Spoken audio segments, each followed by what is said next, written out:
again. Apologies for the mist on the windscreen right where the camera's pointing, but that'll hopefully go by the time this video's ended. Oh, I didn't realise it'd been 11 days since I last uploaded on YouTube, so I'm back. What have I got to speak about? There's a lot that's happened in 11 days. Obviously, as you all know, Activity World went down a treat. Big shout out to Blue and all the people who helped out at Activity World, and everyone else who performed as well. I'm not very good with names, but it was good to see everyone come down, and some people like joining in with us, and you know, people sharing their stories about, you know, how me and Simon used to help them out back in the day with just our content, you know, like to help them through some tough times. And I was blown away by just how kind and nice people are, you know. I even had a fan make some fan art for me, which is just like, what? I never thought that day would come, you know. Like, I sort of, obviously when I was a lot younger, I always dreamed of being a YouTuber, and that was like part of the experience. Like, some people genuinely go out of their way using their creative, artistic skills to make something for you if you really ask them. I just think that's lovely. Yeah, so that was awesome. I got to meet a lot of lovely faces. One in particular is Rob, and as you well know, my channel is going to be sort of like mostly vehicle based stuff relating to the cars, and Rob probably has the nicest car out of my whole friendship group. He's rocking a Jaguar F-Type. I think it's an SVR. It's rocking the V8, or it's an R. It might be an R, not an SVR. I'm not too sure, but it's beautiful sounding car, and he's made a fantastic choice there. Not only has the second-hand car market gone absolutely berserk, he's definitely made profit, and made good on a very bad situation, because the previous one he had was stolen, and the insurance paid out the exact price of the car before the whole second-hand car market went a bit more crazy. Got himself a fucking classic, excuse my French, and yeah, he's now reaping the benefits. Good for him. Good for him. I'm in the A3 today. I love the Audi A3. Its engine light has literally got a mind of its own though, because it's so sensitive. And I actually I did some research on this car, and apparently that's like quite a common fault really. Like if the if the fuel tank's too low, the engine light comes on. If it's too cold outside, the engine light comes on. Sometimes, like, I'll be on a half an hour drive, the engine light's on for 15 minutes and it turns off. It just literally turns off like by itself. I've had the head gasket changed. I've had the starter motor changed. I've been having some slight coolant issues. So I had the thing called the flanger changed. What else? We've had work done to this poor thing, because unfortunately it's needed work done, but it's definitely at a place now where I believe it's proper wobbling. I believe it's at a place now where there's only a couple of things that can go wrong, which unfortunately will go wrong at some point. For instance, the turbo and the cam belt are the two things that have not been changed in their original, and sometimes people get lucky and get another 100,000 miles out of it. Sometimes it just all of a sudden at once just comes crashing down. So I'm going to try and find, if anyone could recommend any specialists to me, that would be fantastic, to sort of help out and try and find someone who can almost like really go to town and look into the cam belts, like condition. There we go, got there in the end. I do apologise, I'm very, very tired. I think I'm still making up for sleep for the past couple of days. There's been nights where I've been up until like 3 or 4 in the morning, and it really takes a hit on your brain. It takes a hit on your mental and physical strength. And yeah, even now, like, I know this is my last day of work for the week, so I'm just like, just trudging along, like, come on, get to the weekend. It's the first time I've had a Monday to Friday job. I used to work some Saturdays and some Sundays as well, but I think for the meantime the money is good for what I'm doing, and you know, it's just put me in a good place, so got that to thank for. My car is being sold for auction today on the motorway. I've been seeing it advertised for months. I've been wondering how the hell do they run their business, but it does seem very good. Like, if you want to sell a car fast and you literally don't have the patience all the time to sell it privately, I'd always recommend the motorway, because they literally scour through thousands of dealerships and they will bid for your vehicle at the actual market price. So, for instance, my Golf has been quoted for £3,900 at 96,000 miles. It's 2010 as well. Loads of nice features, and that seems like a fair price to me in my head, because yes, I could probably get an extra grand or even £2 more if I really wanted to, but can I be asked? No, I just want it gone. Like, even at that price, I haven't lost too much money. And this is the thing with buying any second-hand car, especially something as common as the Golf, or like, you know, mass-produced cars, that naturally their market value dips all the time. I think it goes for about, I think on average it's like 20 years. So like even the Mark IV Golfs, they had a little bit of a resurgence recently. So they hit their absolute bottom, and then now like VR6 models, R32 models, even GTI models are starting to, you know, increase again, because they're becoming desirable and they're cheap, so to speak. And obviously by then, every sort of like after 10 years of the car being reduced in ownership, all of the problems are known as well. So I think that sort of helps benefits like classic cars. Once you know like how to fix everything and anything, there's no real issues that you can run into that no one else has had. I mean, unless you're really unlucky and you get a lemon. But even the cars that I say I've had that are lemons weren't really lemons, they just weren't looked after, which is fine. Like the poor CRV that I had, the Honda CRV. Again, I'm filming on my phone and editing it through my phone, so if I can get any footage or photos up, I will try my best. But yeah, that car, I had to, essentially the clutch and the flywheel was replaced twice. Now, the first time was apparently done by a roadside mechanic, and there were bills for when I actually picked up the Honda, and I was like, okay, it seems good, because all my research online has told me that these are the two things that need replacing after 100k, because it was over 100k. I was like, alright, sweet. So picked up the car, drove it a little bit. Even then there was problems, but I was so clueless and just so like impulsive. I was like, I want it. Put my deposit down, came back a few weeks later, picked it up. Within the first month it wouldn't start. I'd turn the key, nothing, turn the key, nothing, turn the key, nothing, and then like on somewhere between 5 to 10 goes it will start, and I'll be like, right, this is definitely not good. This is not good.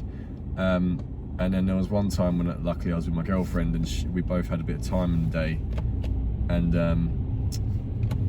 come on, out you come. Where it was pretty much outside our house, and nice, is that an SL55? 65, what? Oh, it's a beast. Covered in snow. So we called out the AA, and essentially we got them to come and help out, and he said, oh, it's a start motor, That's all he kept on saying was, oh yes, a start motor. I was like, alright, okay. I'll take it to my local garage, see what I have to say. I said, oh, it might be starter motor issues, because that's what they told me. Turns out, yeah, the starter motor was fucked, because the flywheel was sending metal shards inside of it. It was grating away, so either it wasn't fitted properly, or like somehow the owner was just literally just probably had his foot on the clutch the whole time. You know, like how some people rest their foot on the clutch, you are destroying your vehicle. I hope you know that. I hope you know that you're literally giving yourself issues for no reason, and at that point just get an automatic. But even if you're still like, no, I want to drive manual, it's like you're wasting money. You're wasting money. But anyway, oh, another thing about automatic cars as well, you're literally removing the element that will cause issues. Your clutch will always need replacing. I think I might have mentioned this before. Your clutch is going to need replacing, and yeah, clutch needs replacing on an automatic car, but it knows when to change gears itself because it's an automatic. You're removing the element that humans can destroy. Does that make sense? It's almost like, why? I'm trying to think of a way to put it into perspective, or like another way of looking at it.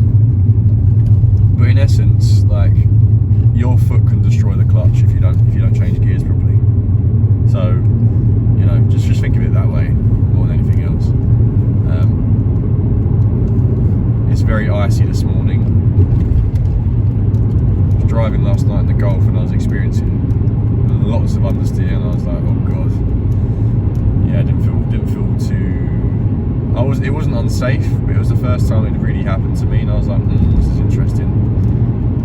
I'd love to go on a crash course where you can go to certain tracks that like simulate real life events, so you know how to handle a vehicle in that situation.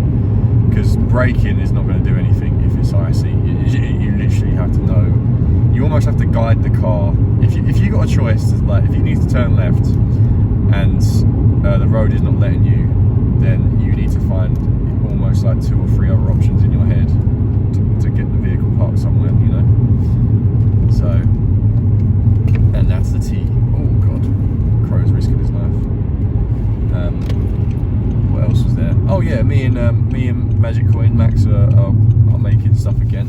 We made our first song the other day. Max found a hilarious beat, and we just both got absolutely pumped on it. And yeah, it's just going to be something part of the vaccine gang roster, shall we say? If I can include a little clip here, because I was very sneaky, I leaked it because yeah, Max was working on it, and he knows it's not complete, and it's not complete. I agree with him, but even what we did so far was very, very strong, and yeah, it got us all it got me very excited to think that we're back at it again. You know, so happy, because it's one of my happy places. Driving is one of my happy places. Making music with a good friend like Max is one of my happy places. Spending time with my partner, that's one of my happy places. Like, it's just me and her, just doing whatever we want to do. Spending time with my friends, like, it's all good. Life's good. I can hear the water rushing on my eyes. I literally, like, on my drive this morning, there's always a puddle that forms right next to the driver's side of this car. And I put my foot in it was fine, and then literally my whole foot slipped, like it was that dangerous. I was like, wow, so this water is making me think it's clear, but underneath it's ice. So that was a bit dangerous.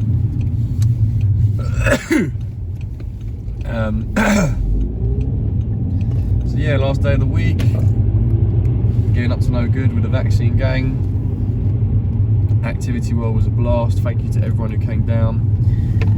And I've got in contact with Bertram again, my Danish friend. He's a fucking legend, shout out to him. He's going to come down to the UK at some point, but he's got a wonderful girlfriend who lives in California. She came over, they got together, had a great time, but now he's in a long distance relationship, so I wish him the best of luck. It seems like everything so far has been great, like no real issues. But like most relationships, there is a honeymoon phase, and that's natural. That is natural. It's just knowing what to do afterwards, because communication is key. That's the one thing, like in any relationship, is key, you know. And luckily now I'm at a better place, and I try my best to sort of explain myself better with words, or you know, try and be slightly more understanding. Even though I've always been an understanding person, but I just never. Instead of like actually fully understanding, I just listened. Some people like being listened to, and it was one of my strong fortes when I was like depressed. Very good listener. I wouldn't say anything, and sometimes I would chip in when I felt like I had to. And yeah, some people really liked it. It's like, oh, thank you for listening to me. But even then, I was like, oh, I wasn't listening to you. Does that make sense? I was like, always had a negative answer for it. Whereas now, like, I can understand if I have done something to help someone and they actually like say it, I thank them, because it's worth thanking them for, because it's a very, very nice thing to say, a very nice thing to do. And it wasn't like I saw it as someone insulting me or being sarcastic. My brain just immediately went to the fact like, no, you're not. So let's say like someone said, oh, you're a great listener. My brain would be like, no, you're not. So then I'd be like having to battle. I wouldn't say thank you. I wouldn't even know how to react. I'd be like, like it would just make me feel awkward, which is a shame, because there's people in my life that I know that still does that to them, you know. And that's fine. Again, this is like, these are all assumptions here, and I'm not trying to say I'm a better person or anything like that. My outlook, fucking hell, God, I'm so tired. My outlook on life is spreading the love, and that's it. Spread the love. If people don't want the love, they don't have to have the love, but just know it's there for them. And yeah, I've been trying to stream as much as possible on Twitch. That is really popping off now, because I'm like, if anybody wants to join my Discord while I'm streaming and jump on the stream, feel free to, or just jump in the chat as well. Like, this is something I've realised as well. If somebody wants to be acknowledged for watching me, they'll say hello. And I've realised that recently as well. Like, just because you're on my stream, like, obviously I'm very excitable at the moment. Nice Honda. I'm very excitable at the moment. So all I do is feed off people's attention. I know that sounds. I can admit it. I'm an attention seeker at the moment. I'm fine to admit it, because I enjoy people's company. So if it means like having a conversation with them, I will. If it means that they even just say hello, I'll let them say hello. Like, anyway.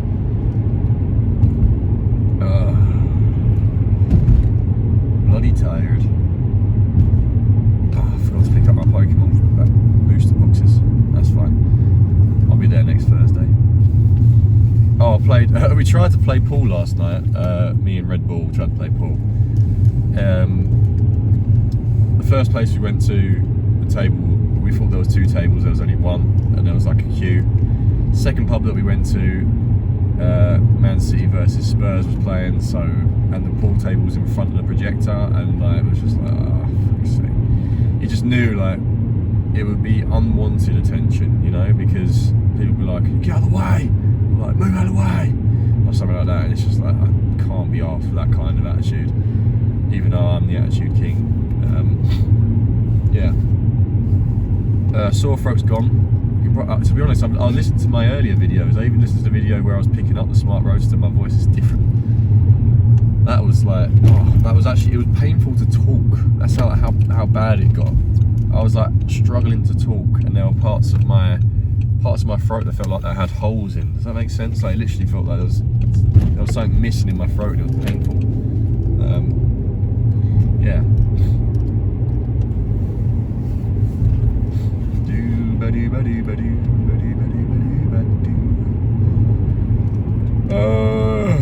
Right, I think I'll sign off here. I'm yawning away. I'm running out of things to say. I'm tired. I've got one more day left. Going out later tonight, Camden area, so that'll be fun. I'll sign off here. So thank you for listening, thank you for watching. I've actually watched these videos back, and there's something so weird about watching someone drive and talk at the same time. If anyone suffers from motion sickness, please don't watch it, just listen to it. That's my only recommendation with that. But as always, yeah, you can feel free to comment on this video. I spend most of my time on Twitch. All of my socials are in the description. And yeah, thank you very much for listening or watching, and I'll speak to you guys at the next video.